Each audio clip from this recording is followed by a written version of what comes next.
بسم اللہ الرحمن الرحیم۔ نحو میر۔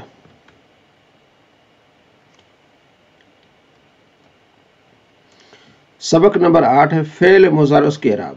وہ تو ہم نے تقریباً یہ پڑھ بھی لیا ہے، فعل مضارع اور اس کے اعراب۔ ٹھیک ہے، جب مضارع پر کچھ نہیں ہوتا یضربو ہوتا ہے، جب اس پر لام نون آ جاتی ہے تو 5 جگہ جو سیغے ہوتے ہیں اس کے اینڈ پہ جو ہم نے پڑھا ہے نصب آتی ہے، لم داخل ہو جائے تو آخر میں جزم ہو جاتی ہے۔ یہی ہے سارا کچھ چیز جو ہم نے پیچھے پڑھا ہے نا۔ ٹھیک ہے، صرف میں وہی ہے، صرف یہ آپ کی تھوڑی سی دہرائی ہو جائے گی۔ سبق نمبر 8 فعل مضارع اس کے اعراب کا بیان۔ ٹھیک ہے، فعل مضارع کے 3 اعراب ہوتے ہیں، رفع، نصب اور جزم۔ ٹھیک ہے، اور اقسام اعراب کے اعتبار سے فعل مضارع کی 4 قسمیں ہیں۔ کتنی قسمیں بنتی ہیں؟ 4۔ نمبر 1 صحیح، جو تثنیہ و جمع و واحد مؤنث مخاطب نہ ہو۔ ٹھیک ہے، واحد وہی 5 سیغے یضربو، تضربو، تضربو، اضربو، نضربو، یا 4 انہوں نے بتائے ہیں۔ وہ تضربو کو 2 میں شامل ہے، تضربو واحد مذکر کا بھی ہے اور تضربو واحد مؤنث غائب کا بھی ہے۔ یہ 5 سیغے جیسے ہم نے پہلے بتایا تھے کہ 5 سیغے ایسے جن کے آخر میں پیش آتی ہے۔ تو یہ کیا ہے جناب؟ کیونکہ دارا بس صحیح ہے، تثنیہ بھی نہیں ہے اور جمع بھی نہیں ہے۔ ٹھیک ہے، اچھا یہ جو سیغے ہیں اس کی حالت رفع ضمہ سے ہوتی ہے، جیسے آخر تضربو، اور حالت نصبی فتح سے ہوتی ہے، اور حالت جزمی سکون سے ہوتی ہے، جیسے ہوا یضربو یہ حالت رفعی ہے، لن یضربا یہ حالت نصبی ہے، لم یضرب یہ حالت کون سی ہے جی؟ یہ جزمی ہے۔ اس کو جری نہیں کہیں گے بلکہ اس کو کیا کہیں گے؟ جزمی۔ ٹھیک ہے، رفع، نصب اور جزم۔ تو آپ نے وہی طریقہ یاد رکھنا ہے، یہ کوئی نیا نہیں ہے، وہی جو آپ نے پڑھا ہے کہ علامت مضارع کے جو 5 سیغے ہوتے ہیں اس کے آخر میں پیش ہوتی ہے۔ ٹھیک ہوتی ہے، اور جب اس پر لام نون داخل ہو جائے تو ان 5 کو جو پیش ہوتی ہے وہ زبر سے بدل جاتی ہے۔ ٹھیک ہے، یضرب سے لن یضرب ہو جائے گا، تضرب سے لن تضرب ہو جائے گا، اضرب سے لن اضرب ہو جائے گا۔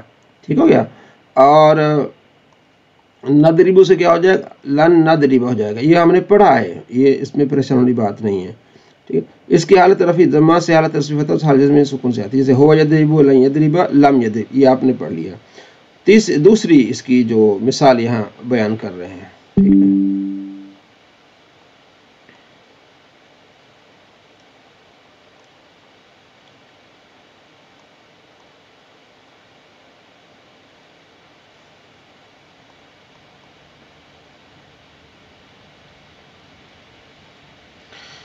دوسری مفرد ہے، کیا جی؟ مفرد ہے، ناقص ہے، واوی جائے، ناقص واوی، اپنے ایک مثال اجوف اور ناقص، جس کے لام کلمے کے مقابلے میں حرف علت ہو۔ ٹھیک ہے، آپ نے پیچھے اپنے اس کو دہرانا ہے جو ہم نے پڑھا ہے نا پیچھے،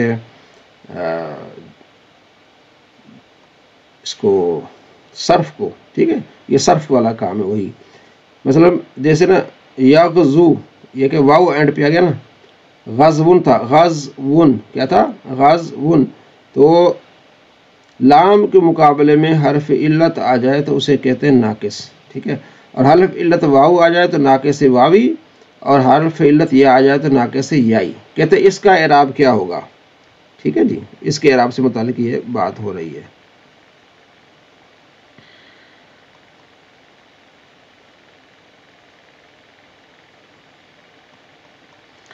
کیا ہے اس کا اعراب؟ یہ آپ کے سامنے ہے۔ اس کی حالت رفع ضمہ تقدیری سے ہوگی۔ ٹھیک ہے، حالت نصبی فتح لفظی سے ہوگی، اور حالت جزمی بحذف لام ہوگی۔ یعنی جو حالت رفع ہوگی ضمہ تقدیری کے ساتھ ہوگی، جیسے ہوا یغزو، ضمہ ہے لیکن تقدیری ہے، چھپا ہے۔ حالت نصبی کیا ہوگی؟ فتح لفظی ہوگی، لن یغزوا۔ ٹھیک ہے، اور حالت جزمی ہوگی، واو گر جائے گا، لم یغزو، کیا ہو جائے گا؟ لم یغزو، آخر والا حرف کیا ہو جائے گا؟ حذف ہو جائے گا۔ تو چونکہ یہ ناقص واوی تھا اور ناقص یائی تھا، ٹھیک ہے، یہاں ہوا یغزو یہ حالت رفع میں ہے، ہوا یغزو و یرمی، ہوا یرمی آ جائے گا۔ لن یغزو لن یرمی یہ حالت نصبی فتح لفظی کے ساتھ ہے۔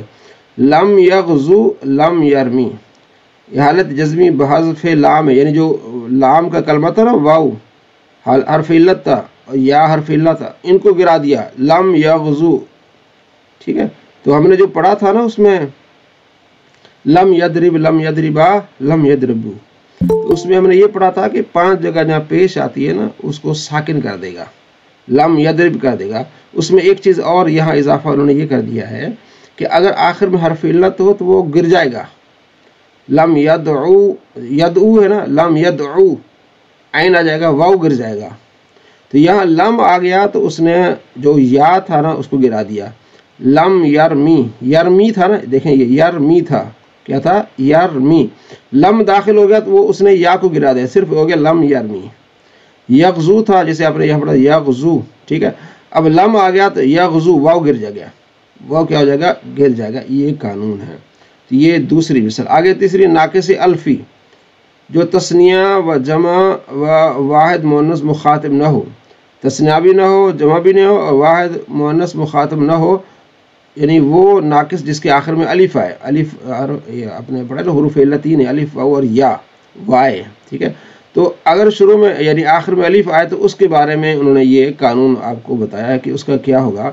کہتے ہیں اس کی حالت رفع ضمہ تقدیری سے ہوگی، حالت نصب فتح تقدیری سے، اور حالت جزمی بحذف لام، یعنی آخری جو حرف ہوگا وہ گر جائے گا. جیسے ہوا یردا، ہوا یہ حالت رفع، ہوا یردا، لن یردا، ٹھیک ہے، یہ فتح تقدیری ہے. اور حالت جزمی بحذف لام، یعنی جو لام کلمے کو مقابلے میں حرف ہوگا نا وہ حذف ہو جائے گا.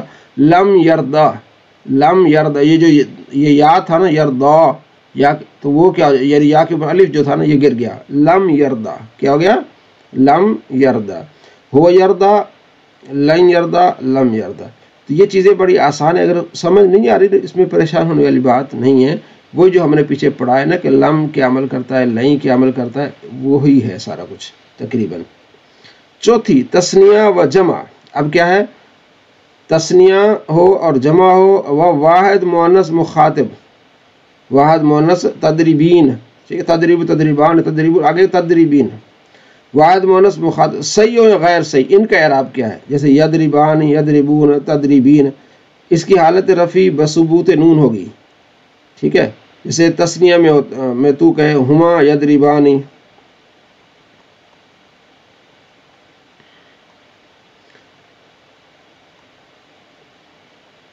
ہما یدربانی، ٹھیک ہے، یغزوانی، یرمیانی، یردیانی.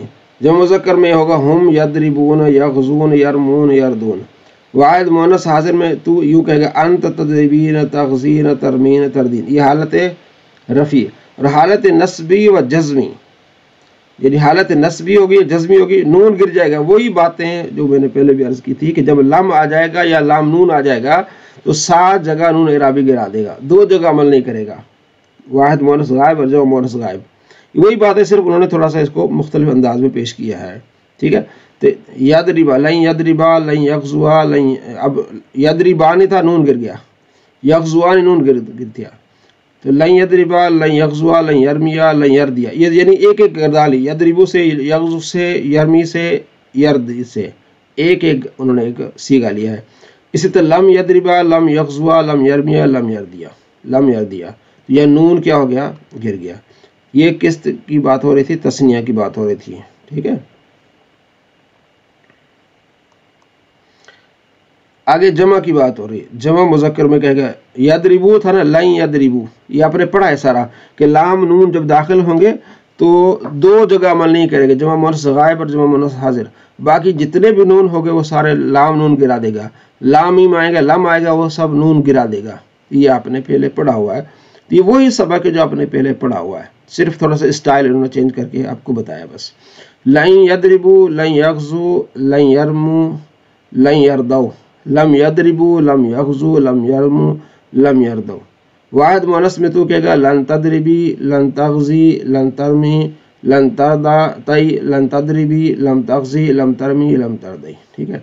تو اس میں کوئی پریشان ہونے والی بات نہیں ہے، ٹھیک ہے. اگر آپ نے پچھلے کو یاد کر لیا ہے کہ جب فعل مضارع پہ لام نون آئے تو جہاں 5 جگہ فعل مضارع کا آخر پیش ہوتی ہے تو اس کو نصب دے دیتا ہے،